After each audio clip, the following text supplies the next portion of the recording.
Coastal Kannada ವೀಕ್ಷಿಸ್ತಿರುವ ಎಲ್ಲ ಸ್ನೇಹಿತರಿಗೂ ನಮಸ್ಕಾರ. ಕೋಸ್ಟಲ್ ಕನ್ನಡದ ಮತ್ತೊಂದು ವಿಡಿಯೋಗೆ ಸ್ವಾಗತ. ಇವತ್ತಿನ ವಿಡಿಯೋದಲ್ಲಿ ನಾವು ನಿಮಗೆ ದೃಶ್ಯಂ 3 ಸಿನಿಮಾ ವಾರದ ಕಲೆಕ್ಷನ್ ಎಷ್ಟು, ಈ ಒಂದು ವಿಚಾರದ ಬಗ್ಗೆ ಒಂದಿಷ್ಟು ಮಾಹಿತಿ, ಒಂದಿಷ್ಟು ಅಪ್ಡೇಟ್ಸ್ಗಳನ್ನು ನಿಮ್ಮ ಮುಂದೆ ನಾವು ಪ್ರಸ್ತುತಪಡಿಸ್ತಾ ಇದ್ದೀವಿ. ಈ ಸಿನಿಮಾ ಅಫಿಷಿಯಲ್ ಆಗಿ 200 ಕೋಟಿ ಕಲೆಕ್ಷನ್ ಮಾಡಿದೆ. ಈಗಾಗಲೇ ಅಧಿಕೃತವಾಗಿ ಚಿತ್ರತಂಡವೇ ಹೇಳಿದೆ 200 ಕೋಟಿ ರೂಪಾಯಿ ದೃಶ್ಯಂ 3 ಸಿನಿಮಾ ಕಲೆಕ್ಷನ್ ಮಾಡಿದೆ ಅಂತ.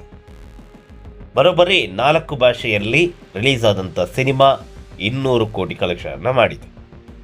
ಆದರೆ ಒಂದಿಷ್ಟು ವರದಿಯ ಪ್ರಕಾರ 200 ಕೋಟಿ ಮಾಡಿದ್ಯಾ ಅಂತ ಕೇಳಿದರೆ ಇಲ್ಲ ಅಂತ ಹೇಳುತ್ತೆ. ಹಾಗಾದರೆ ಆ ವರದಿಯಲ್ಲಿ ಏನಿದೆ ಅದನ್ನು ಕೂಡ ಒಮ್ಮೆ ನೋಡ್ಕೊಂಬರೋಣ.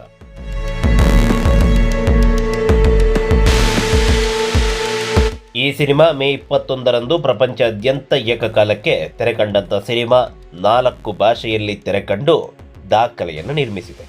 ಮಲಯಾಳಂನ ಜೊತೆಗೆ ಕನ್ನಡ, ತಮಿಳು, ತೆಲುಗಿನಲ್ಲೂ ಕೂಡ ರಿಲೀಸ್ ಆಗಿ ಭರ್ಜರಿ ಕಲೆಕ್ಷನ್ ಮಾಡಿದೆ. ಬೆರಳೆಣಿಕೆ ದಿನಗಳಲ್ಲೇ 100 ಕೋಟಿ ಕ್ಲಬ್ಬನ್ನು ಸೇರಿದಂಥ ಸಿನಿಮಾ. ಕರ್ನಾಟಕದಲ್ಲೂ ಕೂಡ ಈ ಸಿನಿಮಾ ಬರೋಬ್ಬರಿ ಕಲೆಕ್ಷನ್ ಮಾಡಿ ಹೊಸ ದಾಖಲೆಯನ್ನು ನಿರ್ಮಿಸಿದೆ. ಹಾಗಾದರೆ ವರದಿಯ ಪ್ರಕಾರ ಕಲೆಕ್ಷನ್ ಎಷ್ಟು ಅಂತ ಕೇಳಿದರೆ ನೋಡಿ, 7 ದಿನಗಳಲ್ಲಿ ಆದಂಥ ಕಲೆಕ್ಷನ್ ಭಾರತದಲ್ಲಿ ಒಟ್ಟು 87.38 ಕೋಟಿ.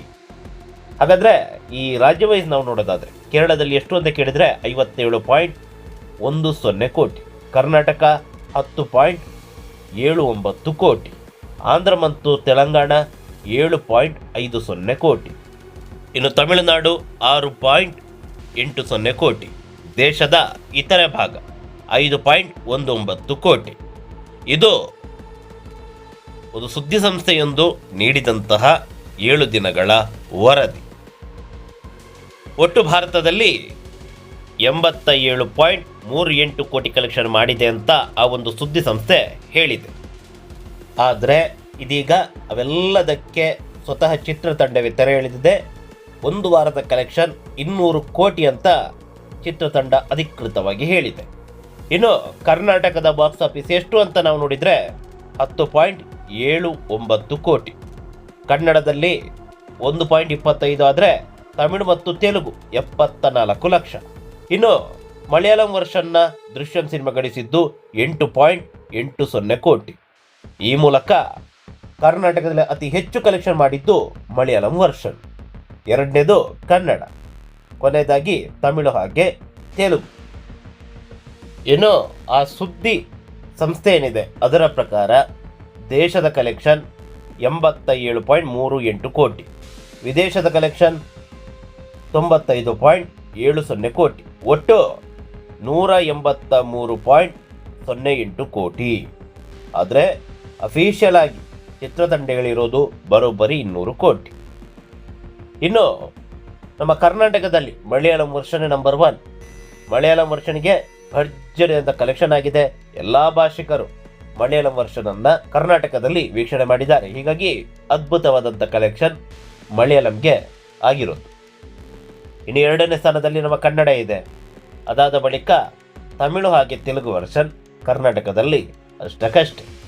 ಯಾಕಂತ ಹೇಳಿದ್ರೆ ಈಗಾಗಲೇ ಹೇಳಿದಂತೆ ತಮಿಳು ಹಾಗೆ ತೆಲುಗು ಎರಡನ್ನ ಜೊತೆಗೆ ಸೇರಿಸಿದಾಗಿರುವ ಕಲೆಕ್ಷನ್ ನಮ್ಮ ಕರ್ನಾಟಕದಲ್ಲಿ ಲಕ್ಷ ಅಷ್ಟೇ, ಕೋಟಿ ಕೂಡ ದಾಟಿಲ್ಲ. ಆದರೆ ನಮ್ಮ ಕನ್ನಡ ವರ್ಷನಿಗೆ ಕೋಟಿ ದಾಟಿದೆ. ಒಂದಿಷ್ಟು ಮಂದಿ ಹೇಳ್ತಾರೆ ಕನ್ನಡ ವರ್ಷನಿಗೆ ಯಾರು ಕೂಡ ಪ್ರೇಕ್ಷಕರಿಲ್ಲ ಅಂತ. ಮತ್ತೊಂದು ಕಡೆಯಲ್ಲಿ ತಮಿಳು ಹಾಗೆ ತೆಲುಗು ಡಬ್ಬಿಂಗನ್ನು ಪ್ರದರ್ಶನ ಮಾಡ್ತಾರೆ. ಈ ಕಲೆಕ್ಷನೇ ಹೇಳುತ್ತೆ ಎಲ್ಲ ಈ ತಮಿಳು ತೆಲುಗು ವರ್ಷನಿಗಿಂತ ಹೆಚ್ಚಿನ ಪ್ರೇಕ್ಷಕರ ಸಂಖ್ಯೆ ಕನ್ನಡ ವರ್ಷನಿಗೆ ಇದೆ ಅಂತ. ಅದೇನೇ ಇರಲಿ, ತಮಿಳು ಹಾಗೆ ತೆಲುಗು ಎರಡು ಜೊತೆಗೆ ಸೇರಿದ್ರೂ ಕೋಟಿ ದಾಟಿಲ್ಲ. ಕೇವಲ ಕನ್ನಡ ಒಂದೇ ಭಾಷೆ 1.25 ಕೋಟಿ ಕಲೆಕ್ಷನ್ನ ಅದು ಕೇವಲ ಒಂದೇ ಒಂದು ವಾರದಲ್ಲಿ ಮಾಡಿದೆ ಅಂತ ಆದರೆ ಕನ್ನಡಕ್ಕೆ ಪ್ರೇಕ್ಷಕರು ಇದ್ದಾರೆ ಅಂತ ಅರ್ಥ. ಅಂದರೆ ಈ ಪ್ಯಾನ್ ಇಂಡಿಯಾ ಸಿನಿಮಾಗಳನ್ನು ಕನ್ನಡಕ್ಕೆ ಡಬ್ಬಿಂಗ್ ಮಾಡಿದರೆ ಕನ್ನಡದಲ್ಲೇ ವೀಕ್ಷಣೆ ಮಾಡುವಂತಹ ಪ್ರೇಕ್ಷಕರು ಇದ್ದಾರೆ ಅಂತಲೇ ಅರ್ಥ. ಪರಭಾಷಾ ತಮಿಳು ಮತ್ತು ತೆಲುಗು ಎರಡು ಜೊತೆಗೆ ಸೇರಿದರೂ ಕೂಡ ಕೋಟಿ ದಾಟಿಲ್ಲ.